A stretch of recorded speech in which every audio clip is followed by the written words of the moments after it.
मोहब्बत ॾिनी मोट ॾिनी इलेक्शन असूलनि तां असांखे खटराई जेको थियो हो सभिनी खे ख़बर आहे। असांजो जेको मैंडेट चुरायो वियो, धांधलियूं थियूं, ठप्पा लॻा, जेको बि थियो, बाबा तकरीर करे वियो आहे। हिते हुजे हा त मां हिकु अल्फाज़ बि न ॻाल्हायां, हाणे वियो आहे त मां थोरो हिमत कई आहे ॻाल्हायां थो तव्हां सां।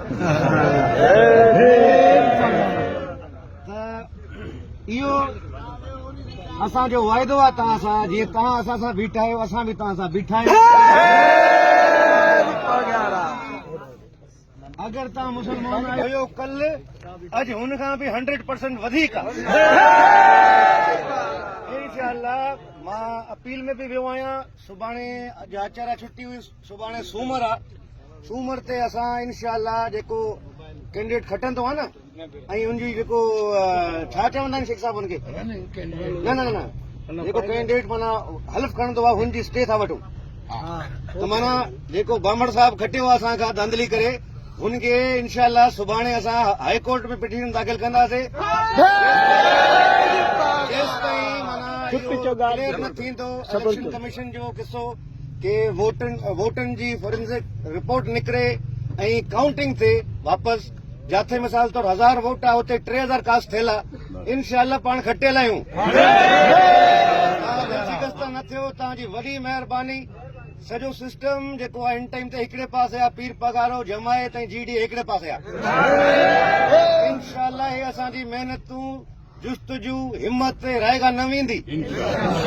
इंशाअल्लाह मुस्तक़बिल असांजो ई आहे, छोकी अल्लाह साईं ते मोहम्मद रसूल अल्लाह ते यकीन आहे। इंशाअल्लाह फतेह असांजी थी बि आहे, हिननि असांखां चुराई आहे। इंशाअल्लाह फतेह तव्हांजी थींदी, थी चुकी आहे, वरी बि थींदी। हे कूड़ो डटो ड्रामो करे जेको माना आज़ाद उम्मीदवारनि खे खटियलनि खे हराइनि था, हरायलनि खे खटराइनि था। फोटो माना खटियल जो हराइण में, हराइण वारे खटियल में इलाही माना सॼी पाकिस्तान में किन थियो। इंशाअल्लाह अल्लाह ख़ैर कंदो। तव्हां सभिनी जी वॾी महिरबानी। तव्हां एतिरी माना सीट जी आया हो, एतिरो पंधु करे। सुभाणे 4 बजे जो टाइम रखियो आहे असांजो आहे प्रोग्राम धरी मीरवा में मुर्तज़ा कहिड़ो शादी हॉल, हा मुर्तज़ा शादी हॉल में आहे। त इंशाअल्लाह जेके बि दोस्त वांदा हुजो हुते अचो, हुते बि पाण माना थोरो हल्को फुल्को अहिड़े ई नमूने जो सिस्टम रखियो आहे।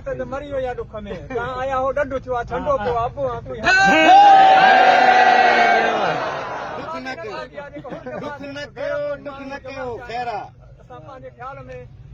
तव्हां असांखे मिलियल आहियो, ठरी हलो सुभाणे।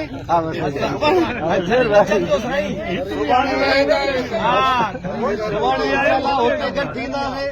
हुते जेके असांजा आहिनि दोस्त यार सभु मिठा। साईं तव्हां किथे आहियो? दिलि जो हाल हुयो मां कयो। अलाह तव्हांखे ख़ुशि रखे। वॾी महिरबानी।